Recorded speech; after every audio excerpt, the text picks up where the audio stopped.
The economist के ऊपर एक आर्टिकल छपा है 14 नवंबर को, जिसके बहुत तफसील के साथ लिखा गया है, बयान किया गया है कि पाकिस्तान के अंदर भी एक नेटफ्लिक्स का सीरीज ही चल रहा है। आप समझ लें पाकिस्तान की सियासत कुछ ऐसी है जैसे कि we have our very own version of Game of Thrones going on here. जादू टूना भी होता है और चालें चली जाती हैं, और कभी मिलिट्री कू होता है तो कभी जुडिशल कू होता है, तो कभी कोई किसी को नीचे गिराता है तो कोई किसी को उठाता है अपने मफाद के लिए। ये सारा कुछ पाकिस्तानी सियासत में तो चलता ही रहता है, लेकिन ख़ास तौर पे इस दफ़ा जो फोकस है द इकोनॉमिस्ट के लेटेस्ट जर्नल आर्टिकल का, वो है बुशरा मानेका या बुशरा खान, या जिनको हम बुशरा बीबी के नाम से जानते हैं, उनके बारे में ख़ास तौर पे कि कैसे इमरान खान की ज़िंदगी इन्होंने बदल दी। एंड इमरान खान को ये यकीन था कि अगर वो बुशरा बीबी के साथ शादी करेंगे तो उनको वो वाला सिंहासन मिल जाएगा जिसके पीछे वो भागते रहते थे सारी ज़िंदगी, यानी कि he wanted to be on the throne and Bushra Bibi would be his lucky charm. और कमाल की बात यह है कि जब उन्होंने 2018 में बुशरा बीबी के साथ शादी की, उसके कुछ ही महीने बाद वो इलेक्शन जीत गए और वो मुल्क के वजीर आज़म बन गए। और ये जो उनको प्रेडिक्शन दी गई थी कि अगर उन्होंने बुशरा मानेका के साथ शादी की तो वो वाकई प्राइम मिनिस्टर बनेंगे और उनकी जिंदगी खिल उठेगी, वो सही साबित हो गई। अब ये जो आर्टिकल छपा है इसके अंदर लिखा गया है कि उस वक्त जनरल फैज जो हुआ करते थे, जिनको कि पीटीआई के सपोर्टर्स भी बहुत पसंद करते थे और जो कि खान साहब को भी बड़ा पसंद करते थे, वो पहले से ही बुशरा बीबी को बता देते थे कि कुछ दिनों बाद क्या होने लगा है, कौन सा करवट लेने लगी है सियासत, क्या डेवलपमेंट होगी। ये टिप्पणी वो पहले ही बुशरा बीबी को दे देते थे कि वो खान साहब को बता दें,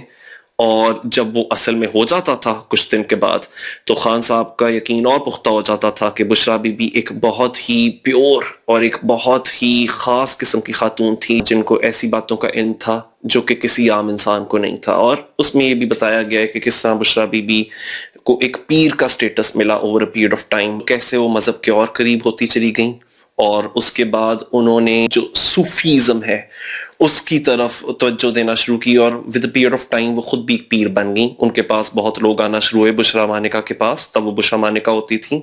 और वो लोग उनके पास अपनी प्रॉब्लम्स लेकर आते थे कि आप हमारे लिए प्रिडिक्ट करें कि हमारी जिंदगियों में क्या होने वाला है, हमारी किस्मतों में क्या लिखा हुआ है। और उन्हीं में से एक लोग खान साहब भी थे जो कि बहुत खुश नहीं थे, उनकी सियासत कोई बहुत ज़्यादा चमक नहीं रही थी। 2013 के इलेक्शन के बाद वो ज़रा थोड़े और गमज़दा हो गए और उन्होंने 2014 में धरना भी दिया, लेकिन उस वक़्त इमीडिएटली नवाज शरीफ की गवर्नमेंट नहीं गिरी थी। तो जब उन्होंने बुशरा बीबी के साथ बातचीत शुरू की तो उसी आर्टिकल के अंदर ये लिखा हुआ है कि वो ज़्यादा दोस्ती बढ़ती गई, एक यकीन का रिश्ता बढ़ता गया, और उनकी पहली शादी ख़त्म हुई और बुशरा बीबी की दूसरी शादी फिर खान साहब के साथ हो गई। अब इसमें जो सबसे दिलचस्प बात मुझे दिखी है वो है जादू टूने का क्या लेना देना था पाकिस्तान की सियासत में। अब बात कुछ ऐसी है कि बुशरा बीबी के ऊपर जब भी गुफ्तगू की जाती है हमारे मुल्क में तो एक मिसोजिनी नज़र आती है। वैसे ही हमारा माशरा एक औरत दुश्मन माशरा है, तो इस किस्म की गुफ्तगू उनके तरफ की जाती है, जो कि अगर एक मर्द ऐसी हरकतें करता मुबैना तौर पे कि जी वो जादू टूना करता है, या एक मर्द के बारे में अफवाह होती कि उसने जादू टूना किया है, तो जो पीटीआई के सियासी मुखालफीन है वो इतनी गिरी हुई ज़बान का इस्तेमाल ना करते बनिस्बत के जो वो बुशरा बीबी के हवाले से करते हैं, और वो इसी करते हैं कि औरत होकर अरे जादू टूना करती है, अरे वही वाली मिथिकल बातें होती हैं, विच क्राफ्ट, और आप उनको लेबल लगा देते हो just because she is a woman. But अब क्योंकि इकोनॉमिस्ट के अंदर बात छपी है तो हमें इसमें जो दावे किए गए हैं जरा उसको देखना पड़ेगा, because I am very sure कि इन्होंने विदाउट एनी इन्वेस्टिगेशन इस तरह से बातें नहीं लिखती होंगी। सो इसमें जो मुझे सबसे इंटरेस्टिंग बात लगी थी वो ये कि उस वक्त के जो इमरान खान साहब के ड्राइवर होते थे, जिसका नाम सफीर बताया गया है, वो ये कहते हैं कि बुशरा बीबी तकरीबन रोजाना मंगल और बुध को छोड़ के तकरीबन रोजाना कोई 1.5 किलो बकरे का गोश्त वो इकट्ठा किया करती थीं, और फिर वो अपने खावंद यानी खान साहब के सर के इर्द गिर्द 3 दफा गोश्त को रखा करती थी, और साथ में कुछ पढ़ा करती थी, कुछ पढ़ाई करती थी, और साथ ही में लाल मिर्च भी खान साहब के सर के ऊपर, उनके हेड के ऊपर सर्कल किया करती थी। और ये करने के बाद फिर वो अपने ड्राइवर को भेजती थी कि जाओ और वो जो बकरे का गोश्त है वो किसी कब्रिस्तान में फेंक आओ। साथ ही में लिखा है कि मंगल और बुध को बकरे का गोश्त नहीं बल्कि एक ब्लैक चिकन का, मुर्गी का गोश्त, वो भी काले रंग की मुर्गी, उसको काटा जाता था और उसको कब्रिस्तान में छोड़ा जाता था, और अगर कब्रिस्तान में नहीं छोड़ा जाता था तो चाहे वो बकरे का गोश्त हो, मुर्गी का गोश्त हो, उसको छत पे फेंक दिया जाता था कि आती जाती उड़ती हुई चिड़िया कोई भी इसको खा जाए तो इससे बुरी बलाएं टल जाएंगी। और उसी तरह से रेड चिलीज को भी फेंक दिया जाता था कि जी ये बुरी बलाएं टल रही हैं। सो खैर मैं तो क्योंकि वेजिटेरियन हूँ तो मेरे पॉइंट ऑफ व्यू से अगर देखा जाए तो मेरी तो फीलिंग्स वहीं जाकर हर्ट हो जाती हैं कि बेचारी बकरियों और मुर्गियों की जान की कोई परवाह किए बगैर ऐसे ही इनको लगता है कि animal life is so dispensable कि आप कभी भी उठाकर अपने ऊपर से बलाएं टालने के लिए उनको कभी भी टुकड़े टुकड़े टुकड़े कर सकते हो। नॉट बिकॉज कोई जरूरत है, नॉट बिकॉज आपने कुछ कंज्यूम करना है, बट जस्ट बिकॉज वेल आपने कहीं से सीख लिया है, कहीं से एक पैटर्न पकड़ लिया है। And this is what I can see, it was very ritualistic, very superstitious, very pattern oriented, बड़ा रिजिडली एक पैटर्न को फॉलो किया जाता था, और इस बिलीफ में कि अगर ये पैटर्न फॉलो ना हुआ तो हमारे ऊपर कुछ बुरा हो जाएगा, हमारे ऊपर कोई बलाएं आ जाएंगी और हमने वो बलाओं को टालना है। So this is the kind of खैर। अब बात ये है कि खान साहब के जितने भी हामी हैं वो ये कहते हैं अरे पुराने ड्राइवर की बात क्यों सुन रहे हो, वो तो जो पुराने कोई मुलाजमीन होते हैं, पुराने मेंबर थे पीटीआई के, अगर वो तो इस तरह की बातें करेंगे, उनको तो नफरत है, they have their own axes to grind. लेकिन अगर यही वाली बातें हम लोग ये देख रहे हैं कि उनके पास के मुर्गी खाने वाला भी यही कह रहा है, जो बुचर था जिसका के नाम इस आर्टिकल में बताया गया है अजीम राना था, वो भी यही कहता है कि वो काला बकरा हमारे पास भेजती थी और एक खास छुरी भी भेजती थी बुशरा बीबी कि बस इसी छुरी के साथ इसको ज़िबा करना है, और फिर उसके गोश्त के साथ क्या किया जाएगा वो भी साथ खास बताती थी। तो हमें ये भी दिखता है कि अगर मैं मानूं इस आर्टिकल की इकोनॉमिस्ट, और मैं फिर से कह रहा हूं ये कोई हकीकत टीवी के अंदर नहीं पब्लिश हुआ, ये कोई प्रो पाकिस्तानी या इस तरह के अनरिलायबल सोर्सेस ने नहीं कहा, द इकोनॉमिस्ट ने कहा है। They spent huge length of their journal article on detailing के किस किस्म की उनको इंफॉर्मेशन गैदर करने को मिली थी from people who were close to Imran Khan during those times. तो अगर मैं मान लूं कि ये बातें सारी सच्ची हैं तो पाकिस्तान की सियासत के अंदर यानी हमारे पास किस किस्म के नमूने मौजूद थे। और सिर्फ यही नहीं, अब ये सिर्फ पीटीआई और खान साहब की बात नहीं है, बल्कि इसमें ये लिखा हुआ है कि सदर जरदारी की जो पहली टर्म थी उसमें फॉरेन डिग्नेटरीज को एक पीर वगैरह रखे होते थे जरदारी साहब ने, उनको मिलना होता था और फिर ही वो जरदारी साहब को मिल सकते थे, और रोजाना ऐवान सदर के अंदर एक बकरे को कुर्बान किया जाता था। हालांकि अगेन ये वो बातें हैं जो कि प्रेसिडेंट जरदारी के जितने भी करीबी हैं उन्होंने डिनाई की हैं, but what I see as a pattern कि we've had a lot of superstitions going on and dictating कि पाकिस्तान में किस किस्म की पॉलिसी बनाई जाएगी, क्या कानून साजी होगी, वो इस चीज पर डिपेंड करता है कि बकरे का गोश्त क्या कहता है, या मुर्गी की बांग क्या कहती है, या वो बकरे का रंग क्या होना चाहिए और मुर्गी का रंग क्या होना चाहिए, सफेद होना चाहिए या काला होना चाहिए। बुशरा बीबी की जब डिनर थी उनकी शादी होने के बाद, तो जहांगीर तरीन के सामने आई, उन्होंने कहा देखो आज मैंने सफेद लिबास इसलिए पहना है, मैंने सफेद बुरखा इसलिए पहना हुआ है क्योंकि आपको ये लगता है कि मैं काला जादू करती हूँ, तो चलो आज मैं काला नहीं, आज मैं सफेद पहन के आई हूँ। So this was the kind of talk that was taking place within the corridors of power in our country, जबकि हमारे मुल्क में millions of people had been living below poverty line. This is what the priority was. The priority of our lawmakers, the priority of our biggest office holders. तो मेरे लिए इसलिए बहुत मुश्किल नहीं है बातों पे यकीन करना, क्योंकि अभी ख्वाजा आसिफ साहब ने भी नेशनल असेंबली में एक बड़ी दिलचस्प स्पीच मेक की है जिसके ऊपर काफी लोगों को गुस्सा भी चढ़ा है, लेकिन मुझे वो वाली स्पीच भी ठीक लगी है। आपका तालीमी निसाब यूनिवर्सिटी ऑफ नेब्रास्का से बन के आया, सीआईए ने आपको निसाब दिया। और ख्वाजा आसिफ ने कहा है कि जब 1980 की दिहाई में मदरसे बहुत बनना शुरू हुए, फंडिंग आना शुरू हुई अमेरिका की तरफ से और सऊदी अरेबिया की तरफ से, और इधर एक बहुत स्ट्रिक्ट वर्जन और बहुत एक रिजिड वर्जन ऑफ रिलीजियोसिटी को इंट्रोड्यूस किया गया, कंपलसरी बना दिया गया मजहबी तालीमात को स्कूलों के अंदर, एक बहुत ही एक स्ट्रिक्ट एनवायरनमेंट क्रिएट कर दिया गया था खवातीन के टूवर्ड्स, रिलीजियस माइनॉरिटीज के टूवर्ड्स, और एक जो मजहबी तालीम इधर आया था, जो इम्पोर्ट हुआ था हमारे मुल्क में, उसका सिलेबस और करिकुलम नेब्रास्का के अंदर बना था। अब दीनियात का नाम इस्लामियात कर दिया गया।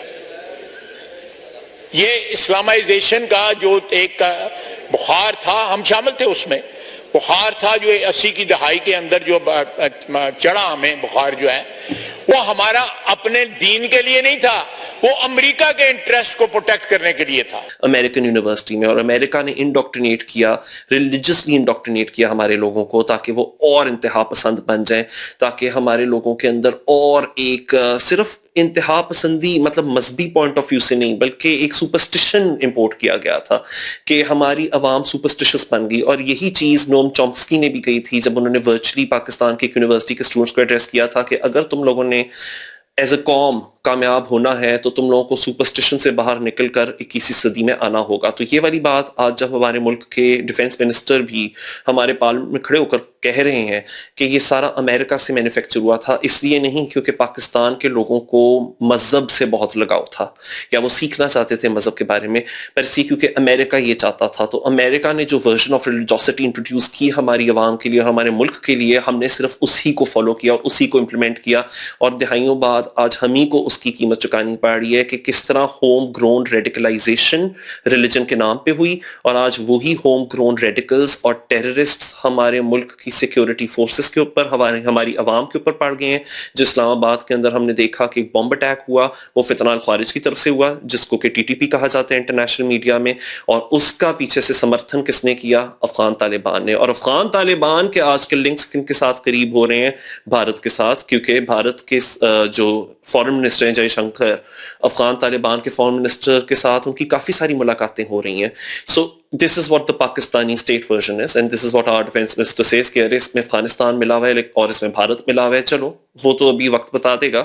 لیکن ساتھ میں خواجہ آصف صاحب جب کہتے ہیں کہ اس میں سے کافی زیادہ جو ریڈیکلائزیشن ہے اس طرح کی جب تنظیمیں آئی ہیں وہ ہوم گرون بھی ہیں، ان کی جو جڑیں ہیں وہ یہاں اگائی گئی تھی ہمارے ملک میں کیونکہ امریکہ یہ چاہتا تھا. تو یہ بہت ہی ایک اس طرح کا لمحہ فکریہ ہے کہ ہم لوگوں کو اس کے اوپر زیادہ تبصرہ کرنا چاہیے کہ ہم کس قسم کا معاشرہ بن چکے ہیں. جس قسم کا ہم معاشرہ بن گئے ہیں اسی قسم کے سپرسٹیشس لیڈرز ہم لوگوں کو ملتے ہیں، اور وہ جب ڈیسائیڈ کرتے ہیں کہ ہماری اکنامک پالیسی کیا ہونی چاہیے، ہماری ڈیفنس پالیسی کیا ہونی چاہیے، ہماری فارن پالیسی کیا ہونی چاہیے، تو آئی ڈو اسٹارٹ انڈرسٹینڈنگ کہ ہماری ملک میں لوگوں کی زندگیاں اتنی جیرن کیوں ہیں. کیونکہ اگر تو آپ مرغیوں کو اور بکروں کو اڑا کر یا ان کے گوشت کے چھچڑے ہوا میں پھینک کر یا چھتوں پر پھینک کر ڈیسائیڈ کر رہے ہو کہ ملک کی کیا پالیسی ہوگی. اب اس آرٹیکل کے اندر یہ لکھا ہوا ہے اکانومسٹ میں کہ خان صاحب کا جہاز کتنے بجے اڑ سکتا تھا اور کتنے بجے نہیں اڑ سکتا تھا یہ بھی بشرا بی بی طے کرتی تھیں. اس چیز کے اوپر ڈیپینڈ کرتا تھا کہ لکی آور کیا ہے اور ان لکی آور کیا ہے. تو اگر لک، ان لکی، میجک، جادو ٹونا، اور صرف عمران خان صاحب نہیں، میں آپ لوگوں کو یہی بتا رہا ہوں کہ جو باقی سیاستدان بھی ہیں، جو پیپل پارٹی کی پہلی ٹرم تھی اس میں بھی یہی سننے کو ملا ہے کہ روزانہ بکرے قربان کیے جاتے تھے بلاؤں کو ٹالنے کے لیے. تو ایک تو ٹیکس پیئر کا پیسہ کدھر جاتا رہا ہے ہمارا، ایک تو جو ہمارا دھیان ہے لیڈرز کا، ہمارے وہ دھیان ان کا کدھر تھا، وے ور دے فوکسڈ اپون. اس کے نتائج جو ہمارے پاس فیکٹس اینڈ فگرز ہیں اسی کے اندر دکھتا ہے کہ کتنے لوگ آج بھی جاب لیس ہیں، کتنے لوگ غربت کی لکیر کے نیچے بھی رہ رہے ہیں. اور وہ اس لیے کیونکہ جو لوگ ٹاپ کے اوپر بیٹھے ہوئے ہیں with in the corridors of power, ان کی پرائیورٹیز یہ تھیں اپنے آپ کو بچانا. اور بچانا بھی تو کس سے؟ کسی دشمن سے نہیں، کسی ایسے انسان سے نہیں جو کہ آپ لوگوں کو سامنے دکھ رہا ہے، بلکہ آپ نے ذہن میں کچھ سوچ لیا ہے کہ کہیں ہوا میں کوئی بلائیں ٹہل رہی ہیں اور وہ آپ پہ پڑنے لگی ہیں، آپ ان سے اپنے آپ کو بچا رہے ہو. تو that then paints a very gloomy picture actually. اب گلومی سے مجھے یاد آتا ہے ایک امریکن جرنلسٹ بھی ہیں رائن گرم، and he always has something very گرم ٹو سے. تو ابھی ہمارے سامنے ایک بات آئی ہے کہ جیفری ایپسٹین آج کل بہت ہی زیادہ کنٹروورشل ہوا ہے کہ کس طرح UK کے پرنس اینڈرو کو بھی گرا دیا جیفری ایپسٹین نے اپنی موت میں. He is dead. So Jeffrey Epstein, جس کو نہیں پتا، Jeffrey Epstein was an international financier. ان کے پاس بہت زیادہ پیسے تھے اور وہ چھوٹی چھوٹی بچیوں کو اکٹھا کرتے تھے اور چھوٹی بچیوں کو وہ ٹریفک کرتے تھے پروسٹیٹیوشن کے اندر. اور امیر ترین مرد جو تھے دنیا جہان کے، جو پرنس اینڈریو ہوتے تھے، یعنی آج کل کے کنگ چارلز کے بھائی، ان کے آگے ورجینیا رابرٹس نام کی ایک 17 سال کی لڑکی کو بیچا، اور 17 سال کی عمر دراصل بچی کو بیچا، اور اس کو ہم لوگ چائلڈ سیکس ٹریفکنگ کہتے ہیں. اس طرح کے کام جیفری ایپسٹین کرتے تھے. ان کے قریبی دوستوں میں ٹونی بلیئر بھی شامل تھے، پیٹر مینڈلسن جو رائٹ ونگ امریکن ایک پروپیگینڈسٹ ہے، اسٹیو بینن وہ بھی شامل تھے، اور ڈونلڈ ٹرمپ بھی ان کے سب سے قریبی دوست تھے. اور ان ساروں کے اٹھنا بیٹھنا اکٹھے ہوتا تھا، اور ان ساروں کے جو شوق تھے وہ بڑے ملتے جلتے تھے. اور شوق یہ تھے کہ جو چھوٹی سے چھوٹی کم عمر لڑکیاں ہوتی تھیں یہ اس سے نازیبا سروسز اختیار اور حاصل کرنے کے اندر بہت دلچسپی رکھا کرتے تھے. تو اب سب کے نام سامنے آ رہے ہیں, ڈونلڈ ٹرمپ کا بھی نام سامنے آیا ہے, اور جیفری ایپسٹین کی گرل فرینڈ تھی وہ آج کل جیل میں ہے, گھلین میکسویل, اور ان کی ایک بڑی پاپولر پکچر ہے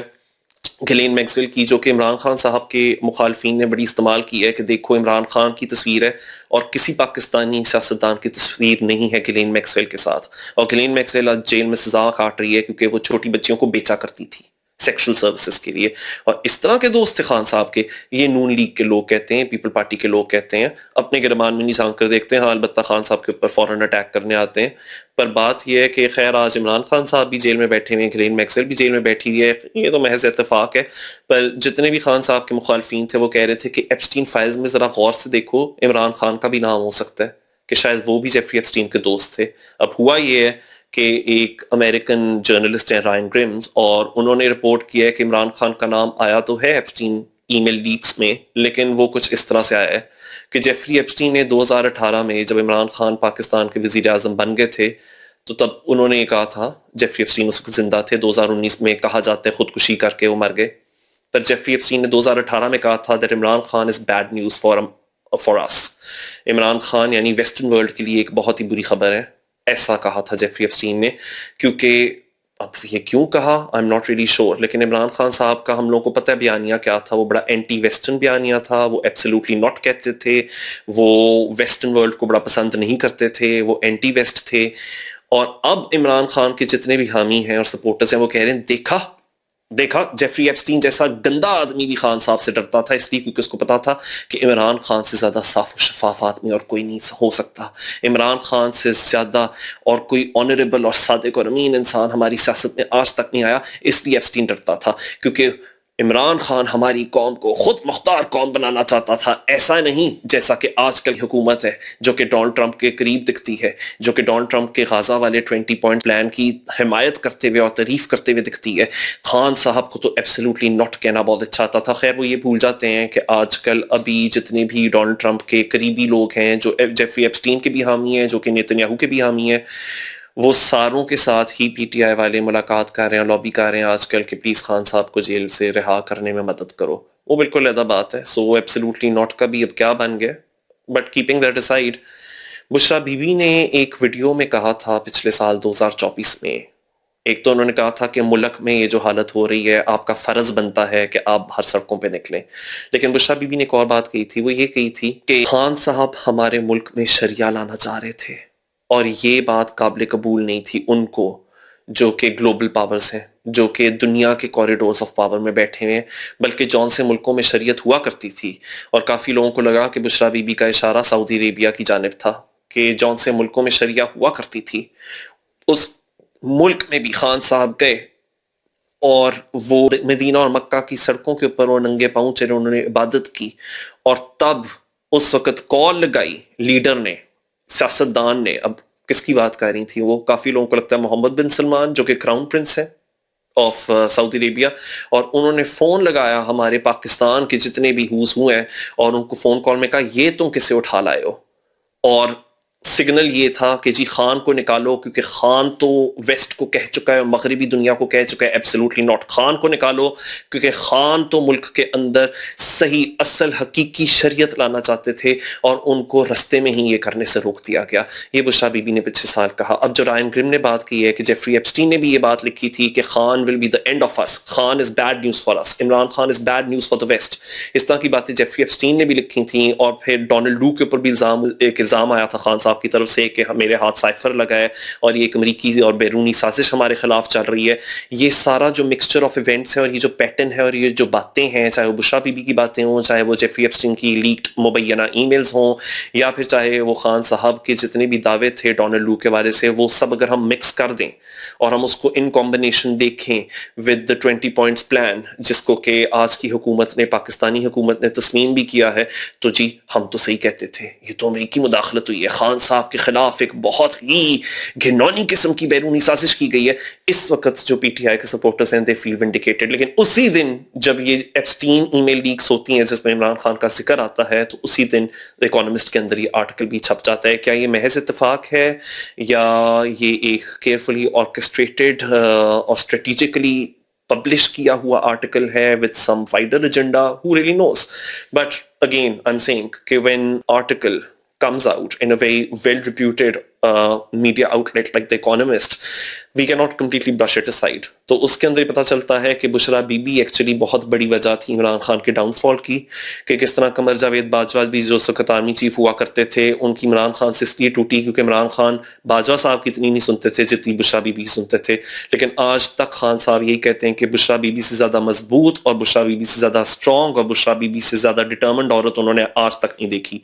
तो एक तो ये वाली बात है उसमें लिखी हुई है कि जी बुशरा बीबी चाहती हैं कि खान साहब जो अभी हमारी इस्टेब्लिशमेंट है, हमारी जो मिलिट्री इस्टेब्लिशमेंट है पाकिस्तान की, उनके साथ मज़ाकरात करें, दोस्ती करें, सुलह करें. जबकि खान साहब अभी तक इस बात के ऊपर डटे हुए हैं कि नहीं, he is not going to seek any negotiations और टॉक्स. खैर ये तो वहां पब्लिश किया गया, बट इमीडिएट कंसर्न इस चीज का है कि 27वीं तरमीम अब वो भी हमारा मुल्क का हिस्सा बन गई है. पाकिस्तान आर्मी एक्ट के अंदर भी चेंजेस इंट्रोड्यूस कर दी गए हैं, उसमें भी अमेंडमेंट्स आए हैं, और उसकी वजह से मुल्क के जो आर्मी चीफ हैं उनको अब एक टाइटल मिल गया है. He is also the chief of the defence forces, so उसको CDF कहा जा रहा है, और ये टेन्योर 5 साल का होगा और उसको और एक्सटेंड किया जा सकता है. और फिर साथ ही में जो चीफ ऑफ डिफेंस फोर्सेस हैं उनके खिलाफ कभी भी, यानी आर्मी चीफ साहब के खिलाफ कभी भी लीगल केसेस नहीं हो सकते, प्रोसिक्यूशन नहीं हो सकती. उनको कंप्लीट लीगल इम्यूनिटी मिल गई है, प्रेसिडेंशियल इम्यूनिटी मिल गई है कंप्लीटली, कि अगर कोई कभी भी पाकिस्तान का सदर रहा हो तो उसके ऊपर ताउमर कभी केस नहीं हो सकता, चाहे जितने भी उनके ऊपर एलिगेशंस क्यों ना हो, और वो चाहे क्रिमिनल नेचर की क्यों ना हो, बट क्रिमिनल या किसी भी किस्म की लीगल सैंक्शंस या लीगल प्रोसिक्यूशन या किसी भी लीगल केस से हमेशा के लिए ताउमर इम्यूनिटी हासिल है प्रेसिडेंट को भी, और आर्मी चीफ जिनकी के पोजीशन बन गई है, जैसा मैंने कहा CDF chief of defence forces, उनको हमेशा के लिए अब लॉ से इम्यूनिटी हासिल है. तो लोग मुझे कहते हैं नहीं नहीं, इसको हम इम्यूनिटी बोलें या इम्यूनिटी बोलें, और शायद आप दोनों ही कह सकते हो. और ह्यूमन राइट्स जितनी भी ऑर्गेनाइजेशंस हैं, ह्यूमन राइट्स डिफेंडर्स, जर्नलिस्ट्स, उन सारों ने बहुत ज़्यादा इस वक्त एक ह्यू एंड क्राई मचाया हुआ है 27th अमेंडमेंट पे, कि ना कि सिर्फ ये कि रूल ऑफ लॉ अंडरमाइन हो गया है, बल्कि वो ये दावा करते हैं कि कॉन्स्टिट्यूशन के विद इन एक तजाद आ गया है. कि कॉन्स्टिट्यूशन का फॉर एग्जाम्पल अगर आप आर्टिकल 6 देखें जो हाई ट्रीजन के लिए सख्त से सख्त सजा देता है और सख्त से सख्त सजा सैंक्शंस इम्पोज करता है फॉर ऑफिशियल्स जो कि अगर रूल ऑफ लॉ को अंडरमाइन करते हैं, अगर कॉन्स्टिट्यूशन को अंडरमाइन करते हैं, तो वहां आर्टिकल 6 की एप्लीकेशन होती है. तो यहाँ आर्टिकल 243 में जो अमेंडमेंट आई है 27वीं तरमीम के थ्रू,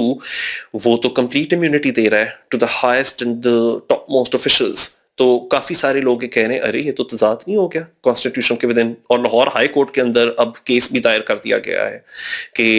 ये जो 27वीं तरमीम है इसको कलअदम और गैर आइनी और गैर कानूनी करार दिया जाए. खैर अगर ये आइन का हिस्सा बन गया है तो मेरा ये सवाल है कि आइन खुद कैसे गैर आइनी हो सकता है. लेकिन वो अगेन काउंटर आर्ग्यूमेंट ही है दूसरी साइड की कि आइन तब गैर आइनी हो जाता है अगर वो आइन की कुछ फंडामेंटल शिक्कों के खिलाफ जा रहा हो, उसकी फंडामेंटल प्रोविजंस के खिलाफ जा रहा हो. तो खैर ये बहस तो अब अगर अदालतों में चलती है तो हमें देखना पड़ेगा क्या होता है. लेकिन अदालतों के बारे में भी कहा जा रहा है, जितनी भी वकला कम्युनिटी है और बार एसोसिएशंस हैं, उन्होंने अब ओपनली रेजोल्यूशंस पास करनी शुरू कर दी हैं और बॉयकॉट करना शुरू कर दिया है, या बॉयकॉट का ऐलान करने की बातें हो रही हैं उनकी तरफ से. किसी 27th amendment independence of judiciary को अंडरमाइन करता है. क्यों? क्योंकि एक फेडरल कॉन्स्टिट्यूशनल कोर्ट बन गया है जो आज ही उसके चीफ जस्टिस ने ओथ भी ली है. फेडरल कॉन्स्टिट्यूशनल कोर्ट आज की तारीख यानी 15 नवंबर 2025, और ये कहा जा रहा है कि ये जो नया फेडरल कॉन्स्टिट्यूशनल कोर्ट है इसने तो सुप्रीम कोर्ट को बिल्कुल ही पावरलेस बना दिया है, बिल्कुल उसको पॉइंटलेस बना दिया है. और जजेस को आप एक हाई कोर्ट से दूसरे हाई कोर्ट में ट्रांसफर कर सकते हो सिर्फ उनको सजा देने के लिए जजेस को, कि अगर उन्होंने हुकूमत वक्त के हक में डिसीजन ना दी तो उनको इस तरह की हुकूमत सजा देगी कि एक अदालत से उठाकर उनकी मर्जी बगैर दूसरी अदालत में ट्रांसफर कर देगी. और अगर वो हाई कोर्ट जजेस ना कर देते हैं ट्रांसफर के ऊपर तो उनके ऊपर मिसकंडक्ट वाली इंक्वायरीज शुरू हो जाएंगी. सो इस किस्म की प्यूनेटिव कहा जा रहा है कि जितनी भी रूल्स आए हैं जजेस के मुतालिक हमारे 27th amendment to the constitution के अंदर, तो उसकी वजह से अब जजेस की तो कोई इंडिपेंडेंस नहीं रहेगी. और उसी वजह से कहा जाता है कि जस्टिस सुप्रीम कोर्ट के जस्टिस थे मंसूर अली शाह, उन्होंने और उनके समेत एक और जज साहब हैं, उन्होंने अपना इस्तीफा भी दे दिया है. और वो ये कहते हैं कि जी अब जो सुप्रीम कोर्ट को 27th अमेंडमेंट के बाद बना दिया गया है, it doesn't represent what we signed up for. तो एक बहुत बड़ा एक सेक्शन ऑफ द सोसाइटी है जिसकी तरफ से बैकलैश आ रहा है, जिसकी तरफ से कॉन्डमनेशंस आ रही हैं, लेकिन जो हुकूमत की साइड पे हैं वो ये कहते हैं कि नहीं, इससे रूल ऑफ लॉ स्ट्रेंथन होगा और हमारे मुल्क को इस वक्त जब एक तरफ अफगानिस्तान की तरफ से और एक तरफ से भारत की तरफ से हमें खतरा लाहक है, और मई के अंदर भी हम लोगों का टाकरा हुआ था भारत के साथ, तो अपनी सिक्योरिटी फोर्सेस और अपनी आर्मी का साथ देने से बढ़ के और कुछ नहीं है। और बल्कि हमारे जो इस वक्त के इनकम्बेंट आर्मी चीफ साहब हैं, उन्होंने हमारे मुल्क की सेंस ऑफ प्राइड है उसको, इंटरनेशनल प्रेस्टीज को इंक्रीज किया है, जिसकी वजह से डोनाल्ड ट्रंप ने ये अभी हाल ही में कहा था कि this is his favourite field marshal. तो पाकिस्तान की जो रीजनल इंपॉर्टेंस है और जो इंटरनेशनल स्टैंडिंग है वो बढ़ गई है। So we need him more than ever and we need to strengthen our military and ensure के मिलिट्री के काम में ताकि अदालतें मुदाखलत ना करें। तो इससे तो कॉन्स्टिट्यूशनलिज्म भी बढ़ता है और सेपरेशन ऑफ पावर्स भी बढ़ती हैं। ये हुकूमत के जितने भी हामी हैं और जितने भी सपोर्टर्स हैं हुकूमत के, उनकी तरफ से आर्गुमेंट ये है।